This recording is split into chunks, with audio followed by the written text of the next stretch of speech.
Welcome to Grow Cook Eat Arrange, the floristry mini-series that we've done using Perch Hill as a backdrop and picking all the flowers from here. You can see them all on YouTube too, as well as listening to them on the podcast.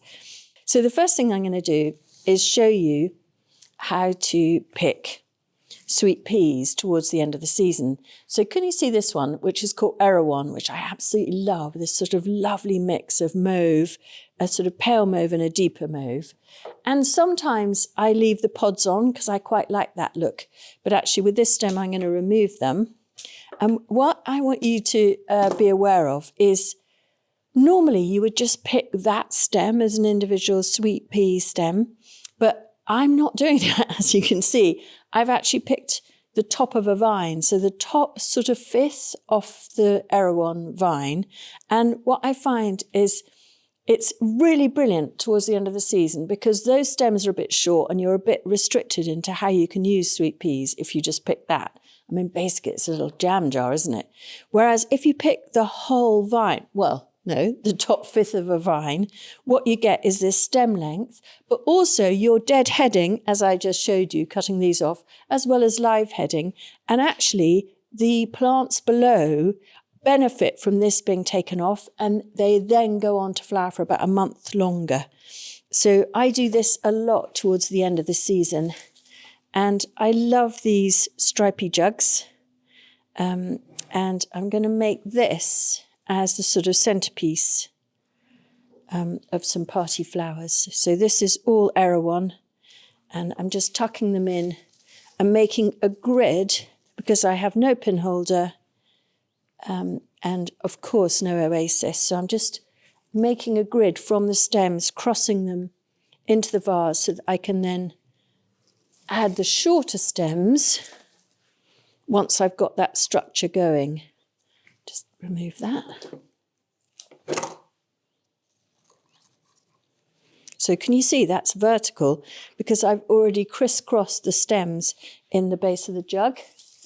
And so I've created my own sort of organic florist foam or chicken wire or whatever. And also I love these tendrily bits. Actually, that one's broken.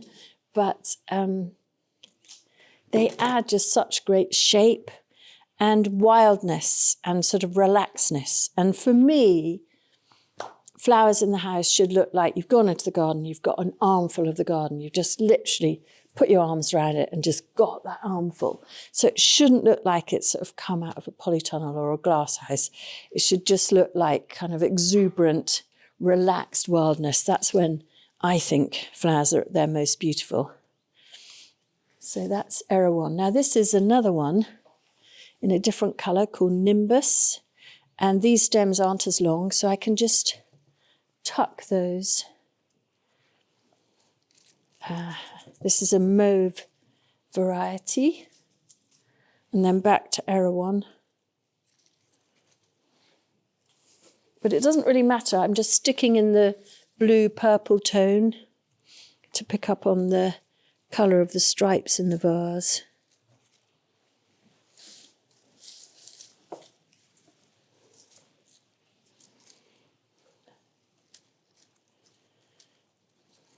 Threading them through.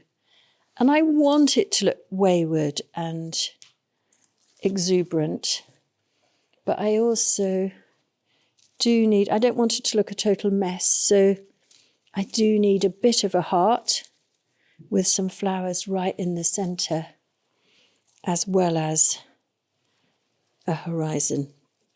And the tendrily bits are giving you the horizon. So that's what, but it's important not to just have one or the other. So I want to have that sort of feeling of a bit more density in the middle of the arrangement because it kind of anchors it visually and so it doesn't look too messy.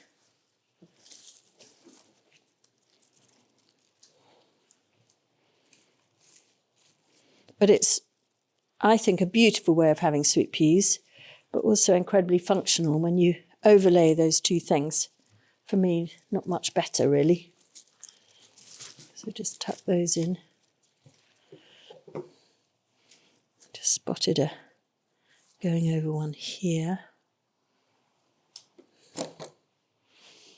Okay, just going to get a little bit more density into the heart. And this is an absolute scent bomb because this beautiful mauve phlox is incredibly perfumed, as of course are the sweet peas. And so the combination of the two couldn't be better. But with the sweet peas picked on the vine like that, they can be a little bit too ragged, a little bit too messy. And so I'm just adding this just to give a bit more of a heart to the whole thing, to get the balance right, I think.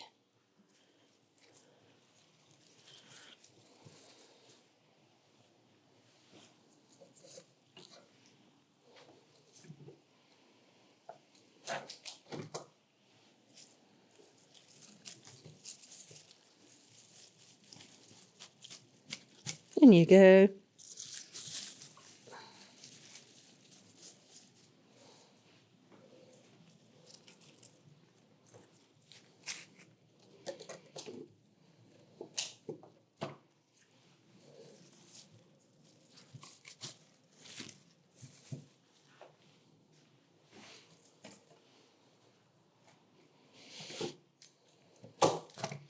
And I know, because this is the front, I just want to, actually I'm actually going to come round.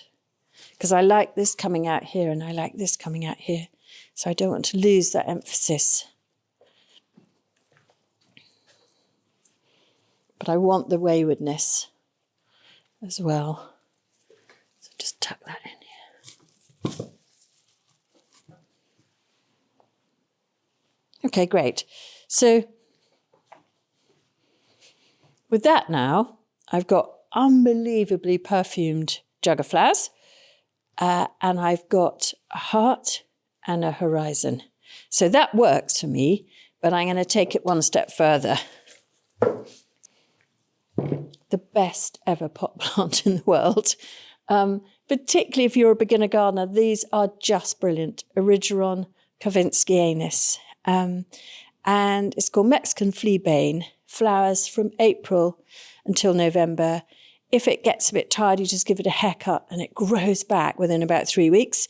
So I'm mixing potted plants with cut flowers here because I'm imagining I'm going to do a big party table or even maybe a marquee for a wedding or something. And having these, you can then give them to the guests as a present or you can take them back and put them in your own garden. But it's just that more sustainable way of having flowers. So I'm going to have 3 of those down the table in our lovely wavy edge pots.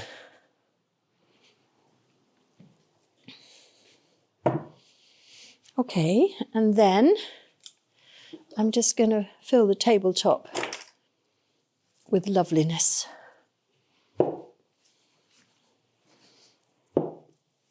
So this is not much room for eating. So if you're going to have it for a party and you want people in here, you've got to remember that. But I'm going to just go for it in terms of flowers. And so I've got a real mixture, but in the same tones. So this is Nicotiana sylvestris, which is another really fragrant plant. And actually you can tell it is, and you can tell it's moth pollinated because it's got these long tubular flowers, which are white. And if you think about it, jasmine has the same flower form. Lots of really perfumed things, tracheospermum, have that flower form and they're moth pollinated and they're fragrant at night. So they give a great shape, which echoes the horizon. And then I've got this beautiful phlox drummondii, which is in the heart. So in these go, just scattering all through. And I've picked up the colours of the jug with these lovely stained glass vases, jewel vases, and then milk bottles.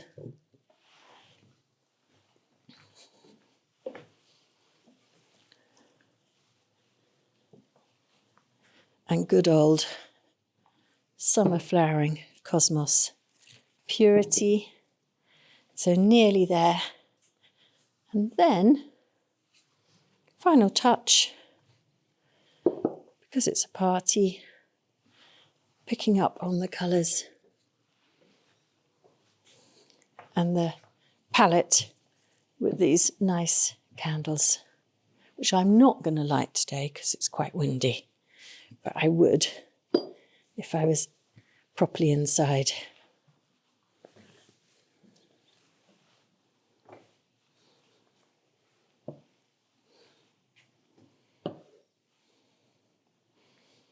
There we are. So, sweet peas, phlox, Dahlia honca-fragile, one of the best cut flower dahlias, lasts really well in the vase, Erigeron in the pots, Nicotiana sylvestris, sweet pea Nimbus there, that really dark, inky, bluey purple, Cosmos Purity, Phlox Drummondia, I think I already said, and Nicotiana sylvestris, and candles. And that's it.